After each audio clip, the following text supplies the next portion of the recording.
Matius pasal 24 ayat 37 sampai dengan 44.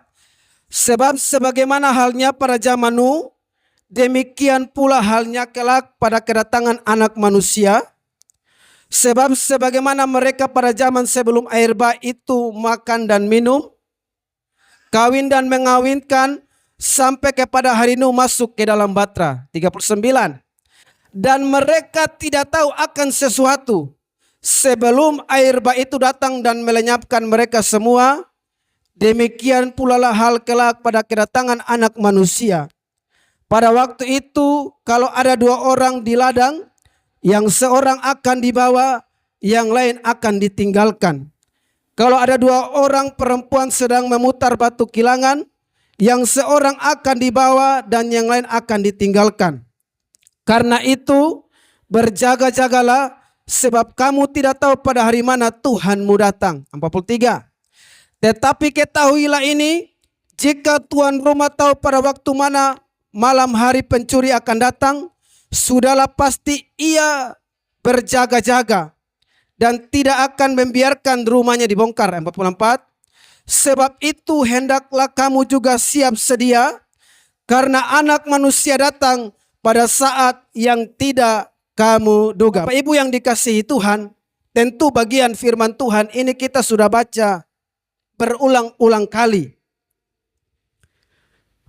Dan ini pesan firman Tuhan bagi orang-orang yang ada pada waktu itu ketika Matius tulis.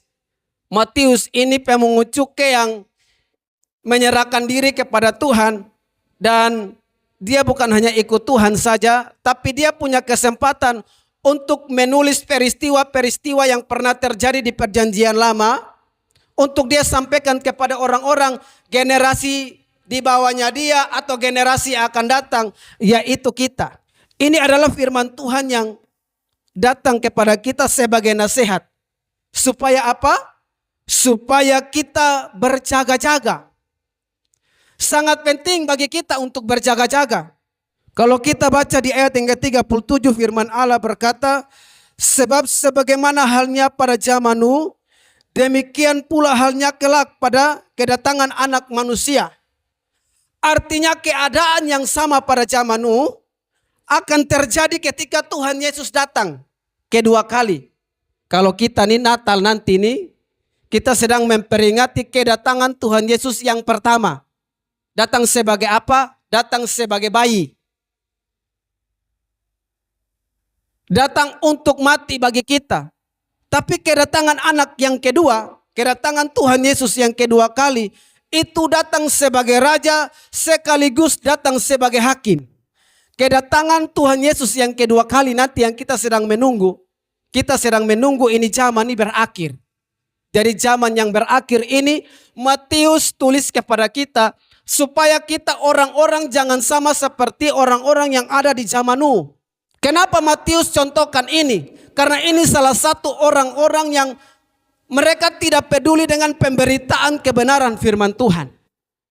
Jadi kalau kita lihat ini peristiwa, tugasnya Nuh ini bukan hanya membangun batra. Jadi Nuh itu bukan hanya kerja bangun batra setiap hari, tidak.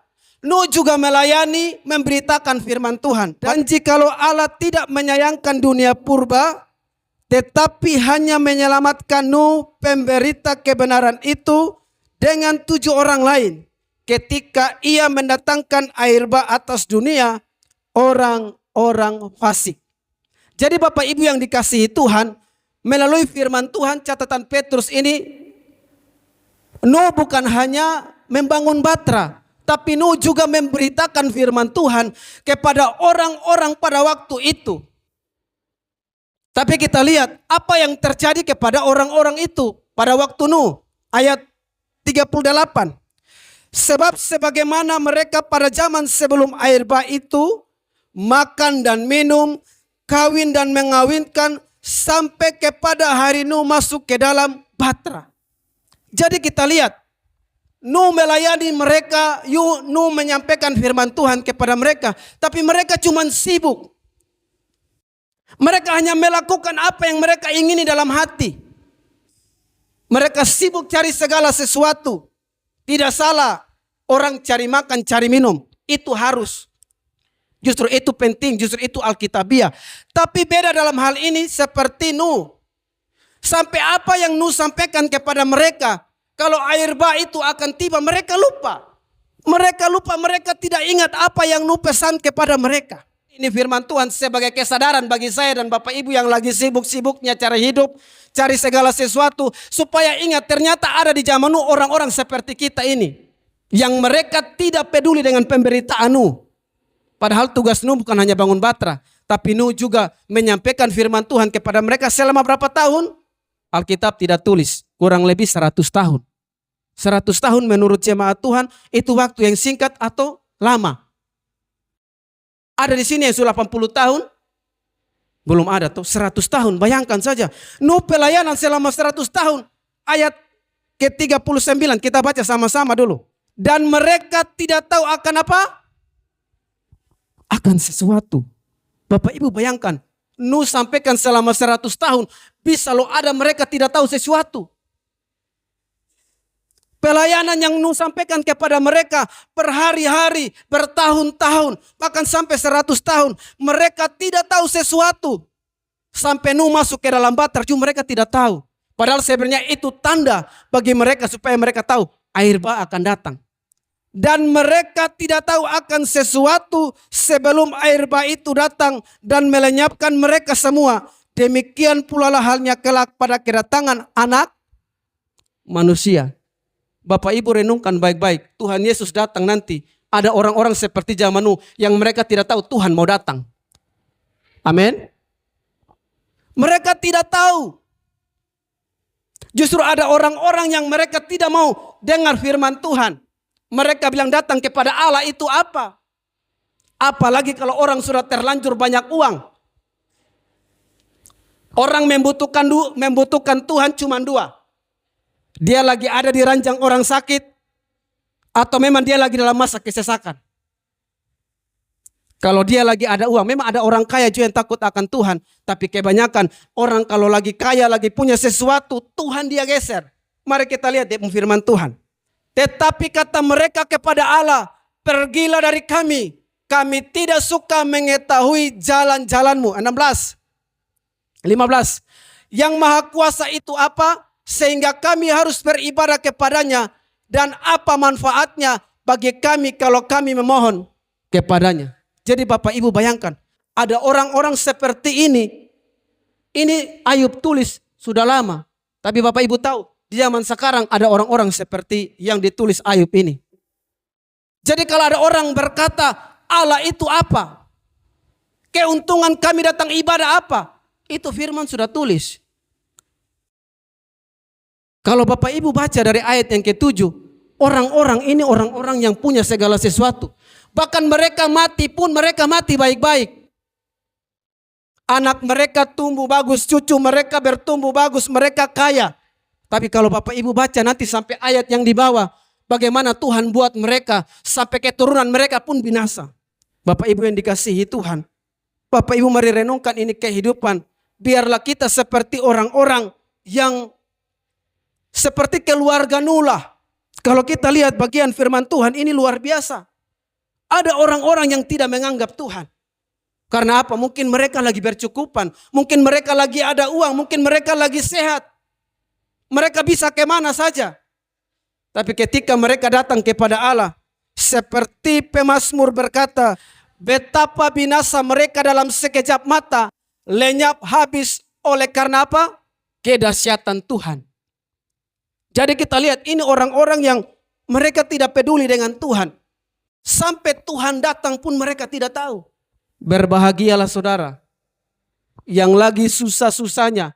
Yang lagi sulit-sulitnya masih datang beribadah. Amin. Berbahagialah saudara yang lagi susah-susahnya masih datang beribadah. Itu penting. Sebab ada orang-orang yang berkata, apa manfaat kami datang beribadah? Tapi kalau saudara yang masih tahu tersentuh dengan Tuhan, sekalipun kami susah, sekalipun kami sulit, kami tetap memilih ada di jalan Tuhan. Amin. Karena itu jauh lebih penting. Atau saudara datang beribadah dengan tujuan apa? Supaya diberkati?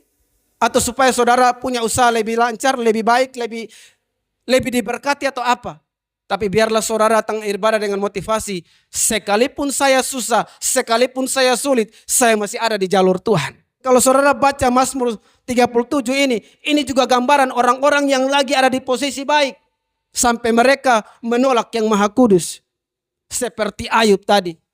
Mereka orang-orang yang tidak beribadah kepada Tuhan. Tapi kita lihat, di akhir dari kehidupan mereka, mereka binasa sampai keturunan pun binasa. Tapi berbahagialah saya dan Bapak Ibu yang sekalipun lagi kurang-kurang tapi percaya kepada Tuhan. Masih andalkan Tuhan, masih datang beribadah, masih gerakan ini kehidupan untuk datang kepada Allah.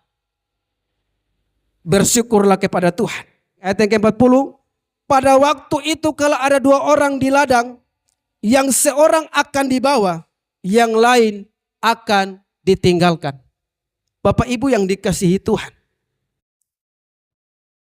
Ini bicara cuma satu orang saja yang mengasihi Tuhan. Tapi kalau lebih baik, dua-dua mengasihi Tuhan. Amin. Jangan suami cinta Tuhan sungguh-sungguh, istri tidak cinta Tuhan sungguh-sungguh. Sebaliknya. Atau istri cinta Tuhan sungguh-sungguh, suami tidak sungguh-sungguh. Ini berbahaya ketika kedatangan Tuhan kedua kali. Amin. Saudara bayangkan saja kalau suami istri, satu sungguh-sungguh, satu tidak sungguh-sungguh. Kalau Tuhan datang pas kita lagi di atas motor, kira-kira bagaimana? Atau saudara lagi dengan ojek nih. Ojek takut Tuhan, saudara tidak takut Tuhan. Ojek tiba-tiba terangkat. Saudara dengan motor menuju di mana? Pasti God. Betul tidak? Makanya ini penting dua-dua takut Tuhan. Karena kita lihat di sini di ayat 40 tadi berapa? Pada waktu itu kalau ada dua orang di ladang, yang seorang akan dibawa, yang lain akan ditinggalkan. Kemungkinan dari mereka berdua ini cuma salah satu saja yang lagi menantikan kedatangan Tuhan. Makanya satu diangkat, satu tinggal. Jadi penting dua orang dalam rumah, atau suami, istri, atau siapa saja saudara, perlu takut Tuhan. Supaya waktu Tuhan datang, sama-sama dua-dua diangkat. Makanya saya kasih contoh tadi, cuma contoh saja. Atau tukang ojek takut Tuhan, saudara tiga takut Tuhan. Diana kan sering pulang di ojek toh. Ojek terangkat ke sorga, saudara menuju mana? Pasti menuju God. Iya. Ini firman Allah berkata begitu. Makanya penting kita takut Tuhan. Jadi ojek terangkat, kita juga terangkat. Makanya ini firman Tuhan berkata, kalau ada dua orang perempuan sedang memutar batu kilangan, yang seorang akan dibawa, yang lain akan ditinggalkan. Karena itu berjaga-jagalah, sebab kamu tidak tahu pada hari mana Tuhanmu datang. Persoalannya Tuhan tidak pernah kasih tahu, tapi Tuhan kasih tanda. Saya ulang, persoalannya Tuhan tidak pernah kasih tahu kapan Tuhan itu datang, tapi Tuhan kasih tanda. Tanda apa? Di pasal sebelumnya atau dari ayat 1 pasal 4 Tuhan nanti ada perang, ada gempa bumi, gunung meletus, itu tanda. Kalau tidak lama lagi Tuhan akan datang, sekalipun tulisan Petrus berkata bahwa ada orang yang menganggap sebagai kelalaian. Tapi Tuhan berkata, itu supaya kamu selamat. Amin Bapak Ibu. Kalau Tuhan datang sekarang, Bapak Ibu yakin di sorga? Diana dulu. Kalau Tuhan misalnya Tuhan datang sekarang, kita yakin di sorga. Amin. Ini pertanyaan kritis loh ini. Tidak mudah dijawab karena kita lebih tahu kita rohani. Saya pun tidak berani. Beta bilang, saya pun tidak berani kalau saya jawab saya di sorga. Tapi biar lewat ini kebenaran firman Tuhan sedang mempersiapkan kita sebagai orang percaya. Kalau mati pun, mati ada di mana? Mati ada di sorga. Tadi malam saya sempat buka HP, ada seorang pater. Dia lagi main badminton, bulu tangkis. Dengan kawan-kawan, mungkin kawan-kawan pelayanan mungkin. Jadi sementara dia main bola badminton, dia SMS 2 kali. Jadi mereka yang servis begitu. Jadi dia mundur-mundur jatuh. Jatuh apa? Itu jatuh terus, jatuh sampai mati. Itu lagi apa? Lagi olahraga. Lagi apa? Lagi olahraga, bukan lagi sakit. Itu lagi olahraga. Jadi tidak selamanya orang olahraga tuh dia umur panjang. Sekalipun olahraga tuh penting. Makanya saya pesan di Ibu Lasti, kalau lagi kurang sehat, jangan terlalu olahraga. Karena Ibu Lasti olahraga ini juga biar pulang capek, pulang kantor, mam tua angka barbel. Mam tua barbel sudah lebih dari nge-gym yang di atas ini nih. Kemarin le suruh ajak mapi beli yang berapa kilo. Ibu buka fitness sudah. Sekalipun capek, mam tua habis doa pagi pasti olahraga. Pulang dari kantor pun pasti akan olahraga. Tapi saya pesan, saya bilang kalau badan lagi tidur lagi agak lat sedikit, tolong jangan olahraga. Ya benar ya. Ini cuma menurut kesehatan. Karena kita paksa-paksa jantung lagi kuat bisa drop. Seperti contoh tadi. Jadi kita olahraga juga lihat kondisi ini lagi ada sehat, lagi ada bagaimana. Jangan kita muku karena kita mau badan bagus.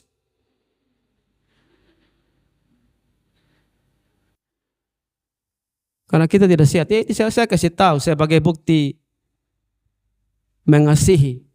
Jadi kalau saudara mau olahraga juga tidak, tapi lihat kondisi hidupmu. Kesehatanmu lagi ada baik atau tidak. Jadi kita lihat ya, itu tanda, itu pater tuh lagi sehat, lagi olahraga. Tapi kalau waktu kembali, pasti kembali. Padahal itu pater masih kuat, masih sangat kuat. Masih sangat kuat. Tapi kita lihat bagaimana. Kalau memang sudah waktu Tuhan. Makanya firman Tuhan berkata, karena itu berjaga-jagalah, sebab kamu tidak tahu pada hari mana Tuhanmu datang. Tuhan datang ini ada dua. Datang jemput secara pribadi atau dia datang langsung secara kedua kali untuk mengakhiri ini dunia. Bapak Ibu berjaga-jaga. Jangan berkata, oh saya masih kuat, saya masih sehat, saya kan lagi ada uang. Siapa bilang?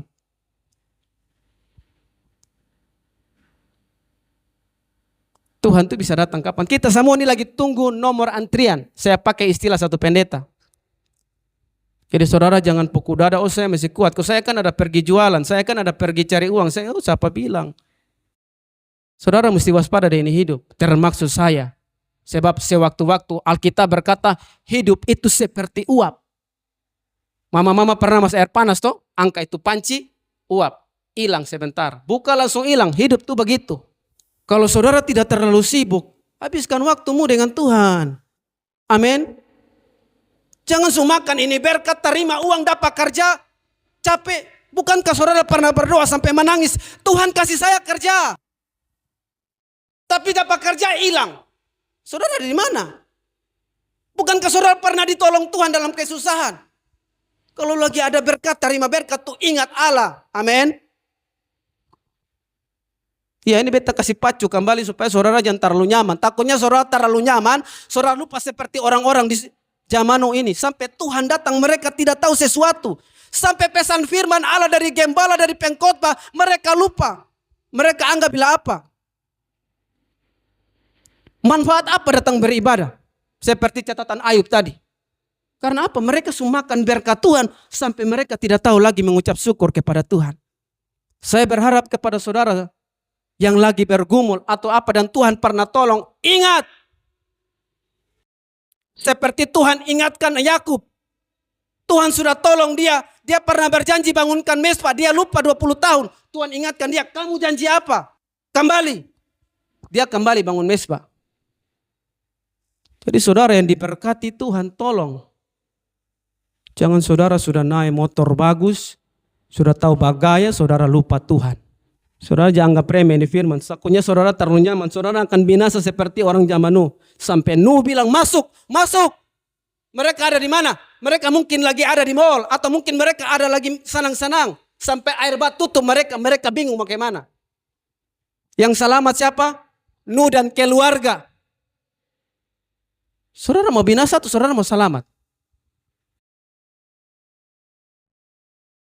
Saudara tolong baca ini firman, baik-baik renungkan.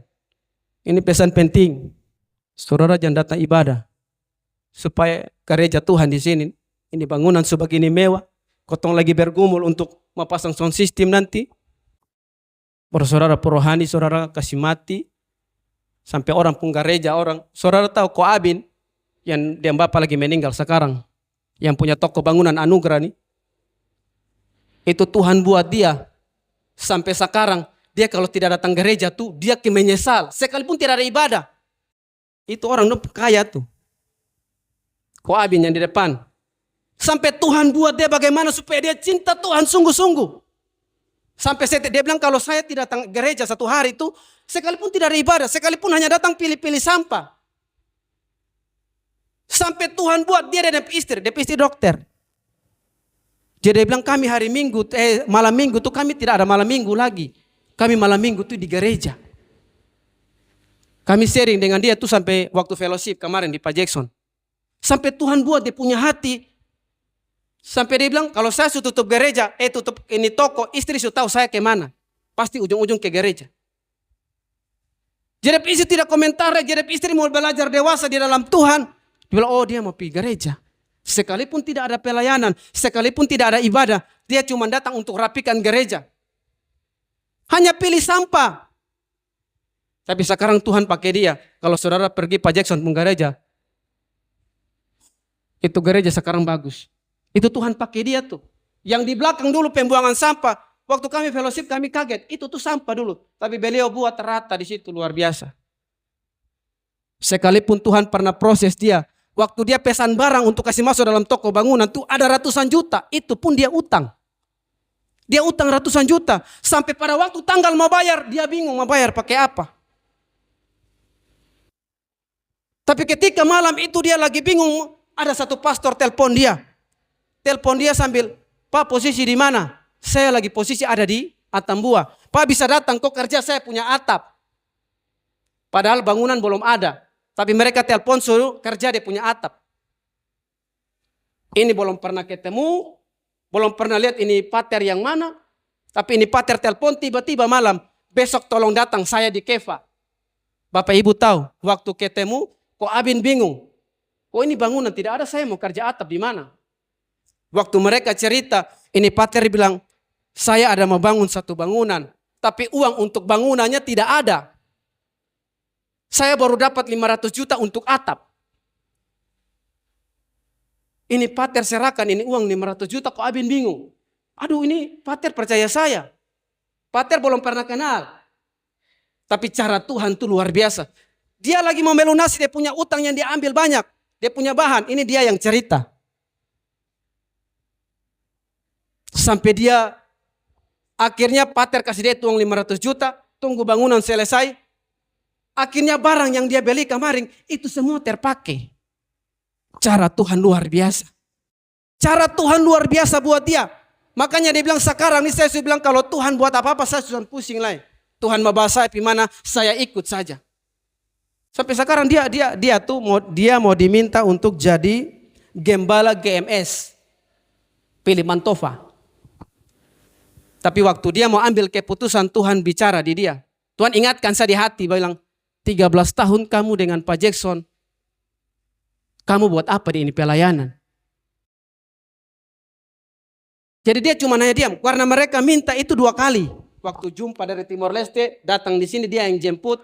Mereka paksa dia untuk jadi gembala. GMS Mawar Saron. Tapi dia bilang dia tolak. Dia lebih memilih untuk dia punya gereja. Jadi mulai dari situ dia belajar kenal Tuhan. Sampai pada akhirnya lihat sekarang dia cinta Tuhan. Dia punya istri pun sekalipun dokter. Tapi mereka sungguh-sungguh cari Tuhan. Amin. Biarlah saudara yang lagi diberkati, saudara sebagai PNS kah apakah, biarlah saudara punya hati. Seperti Priscilla Aquila. Dong tuh topang. Mereka tuh topang pelayanan Paulus. Sampai Paulus berterima kasih kepada mereka. Bukan hanya uang, tapi nyawa. Amin. Biarlah saudara pasangan suami istri atau saudara siapa saja, tolong topang pelayanan di sini. Tidak selalu pakai uang, tapi lewat kehadiranmu, lewat doamu, lewat apapun yang saudara bisa tabur. Amin, jemaat Tuhan. Bersyukur saudara yang sudah kasih uang sound system ya. Kemarin Leni ada kasih di saya. Bersyukur saudara yang tergerak. Sekalipun itu 1.000 atau 2.000. Apalagi saudara kasih dengan segenap hati, saudara pasti diberkati. Tetapi ketahuilah ini, jika tuan rumah tahu pada waktu mana malam hari pencuri akan datang, sudahlah pasti ia berjaga-jaga dan tidak akan membiarkan rumahnya dibongkar. 44. Sebab itu hendaklah kamu juga siap sedia, karena Anak Manusia datang pada saat yang tidak kamu duga. Zaman Nuh, 100 tahun Nuh bicara firman, bangun batra, mereka anggap biasa. Mereka tidak peduli dengan apa yang Nuh sampaikan. Pada akhirnya mereka semua itu mati binasa. 100 tahun loh dengar firman. Saudara umur berapa? 100 tahun waktu begitu lama, sampai air bah datang mereka buang. Sampai firman, mereka tidak tahu sesuatu. Berbahagialah saudara yang simpan ini firman sampai Tuhan datang kembali. Karena itu kalau kamu dibangkitkan bersama-sama dengan Kristus, carilah perkara yang di atas, di mana Kristus ada, duduk di sebelah kanan Allah. 2. Pikirkanlah perkara yang di atas, bukan yang di bumi. Sebab kamu telah mati dan hidupmu tersembunyi bersama dengan Kristus di dalam Allah. Apabila Kristus yang adalah hidup kita menyatakan diri kelak, kamu pun akan menyatakan diri bersama-sama dengan Dia di dalam kemuliaannya. Paulus omong ini bukan Paulus lagi ada di surga. Amin. Paulus lagi ada dalam pelayanan, tapi Paulus ingatkan kepada orang-orang di Kolose, pikirkanlah perkara di atas. Amin. Sekalipun saudara lagi sibuk, lagi kerja, lagi buat ini, buat itu, tapi jangan lupa pikirkan perkara di atas. Pikirkan tentang siapa? Pikirkan tentang Tuhan. Sekalipun ini bukan hal yang mudah, tapi ini perintah firman Allah. Supaya apa? Kita pikirkan perkara yang di atas. Ini pesan firman Tuhan bagi kita, supaya kita memikirkan perkara yang di atas, karena itu yang Tuhan mau dalam kehidupan kita sebagai orang-orang yang bersekutu, yang percaya kepada Tuhan. Sebab orang-orang yang seperti ini, orang-orang yang terima janji Tuhan. Di ayat yang keempat firman Allah berkata, apabila Kristus yang adalah hidup kita menyatakan diri kelak, kamu pun akan menyatakan diri bersama-sama dengan Dia dalam kemuliaannya. Jadi ini Tuhan suruh pikirkan, tapi Tuhan juga kasih jaminan. Nanti kalau Tuhan datang, kamu pun, saya pun, atau kita semua dalam ruangan ini yang percaya, kamu pun akan Tuhan nyatakan dalam kemuliaannya. Amin. Ini firman Tuhan luar biasa bagi kita. Seperti siapa? Seperti Nuh. Yang Nuh ingatkan. Jadi orang yang dekat dengan Tuhan, seperti Nuh, waktu air bah mau datang, Tuhan ingatkan Nuh. Lalu berfirmanlah Tuhan kepada Nuh, masuklah ke dalam batra itu, engkau dan seisi rumahmu, sebab engkaulah yang kulihat benar di hadapanku di antara orang sejaman ini. Jadi kalau Bapak Ibu sungguh-sungguh nih, Bapak Ibu setia, yang lihat saudara siapa? Tuhan. Amin. Jadi Bapak Ibu yang menabur diam-diam, yang kasih berkat untuk gereja ini atau yang ibadah sungguh-sungguh, gembala sekalipun tidak lihat, tapi ada satu mata yang lihat, siapa? Seperti Nuh ini. Sampai air bah mau datang, Tuhan ingatkan, bawa keluarga, masuk. Sebentar lagi air bah mau datang. Jadi kalau saudara sungguh-sungguh beribadah, Tuhan perhatikan. Tapi kalau yang datang tanganga, lihat plafon, lihat lampu, nol. Tidak ada orang datang beribadah segenap hati lalu tidak diberkati Tuhan. Lihat, ini Tuhan perhatikan. Siapa bilang selama hidup Nuh 600 lebih tahun Tuhan tidak perhatikan? Tuhan perhatikan Nuh. Dalam waktu dia pelayanan beribadah, Tuhan perhatikan. Waktu bencana mau datang, Tuhan bilang masuk, kamu selamat. Jadi kalau saudara datang di sini, kalau tidak dengan segenap hati, saudara tidak akan terima berkat. Tuhan perhatikan. Jadi berbahagialah, beruntunglah saudara dengan segenap hati datang beribadah. Sekalipun saudara lagi berpikir, aduh ini lagi zona ada, ini lagi zona ada, atau ini lagi ada masalah. Tuhan tahu, seperti kesaksian Koabin tadi. Sampai dia bingung, waktu dia susah, selalu ada secara Tuhan untuk tolong dia. Kenapa Tuhan ingatkan, Nuh, suruh masuk. Karena ini demi nyawa. Demi nyawa keluarga, demi keselamatan keluarga. Nuh harus melakukan ini. Maka demi nyawamu, bertekunlah mengasihi Tuhan Allahmu. Amin. Jadi kita mengasihi Tuhan bukan demi orang lain, demi nyawa kita sendiri. Makanya ini yang Nuh lakukan. Sekalipun Nuh ada dalam pergumulan yang panjang, di sini tidak ditulis siapa yang bantu Nuh untuk bangun Batra. Nuh kerja, 100 tahun selesai. Tapi Allah perhatikan Nuh, sampai itu air bah datang, Nuh dan keluarga selamat. Aduh puji Tuhan sekali. Mereka mau masuk air bah, pintu tutup. Bukan Nuh yang tutup, Tuhan yang tutup. Saudara pernah pergi belanja, contohnya. Pas mau pergi begini, masih buka. Tapi ada saat saudara mau pergi belanja di jam yang memang sudah mau tutup, tapi ada masih buka sedikit. Saudara bersyukur tidak? Sedang ya? Pas lagi cari barang yang dibutuhkan, jam-jam yang saudara pergi itu jam memang mau tutup. Tapi ketika saudara pergi, itu pintu masih terbuka sedikit. Aduh bersyukur. Tapi kesempatan yang Tuhan berikan kepada Nuh sudah selesai. Orang-orang mau panggil suruh buka, tidak bisa. Mereka binasa semua, cuma Nuh dan keluarga. Tapi biarlah kebenaran firman Tuhan hari ini, demi nyawa kita di hadapan Tuhan, mari sungguh-sungguh. Mari sungguh-sungguh. Ayat terakhir sebagai penutup. Apa yang diminta Tuhan dari kita? Maka sekarang hai orang Israel, apakah yang diminta daripadamu oleh Tuhan Allahmu? Selain dari takut akan Tuhan Allahmu, hidup menurut segala jalan yang ditunjukkannya, mengasihi Dia, beribadah kepada Tuhan Allahmu dengan segenap hatimu dan dengan segenap jiwamu. Berpeganglah pada perintah dan ketetapan Tuhan yang kusampaikan kepadamu pada hari ini. Supaya apa?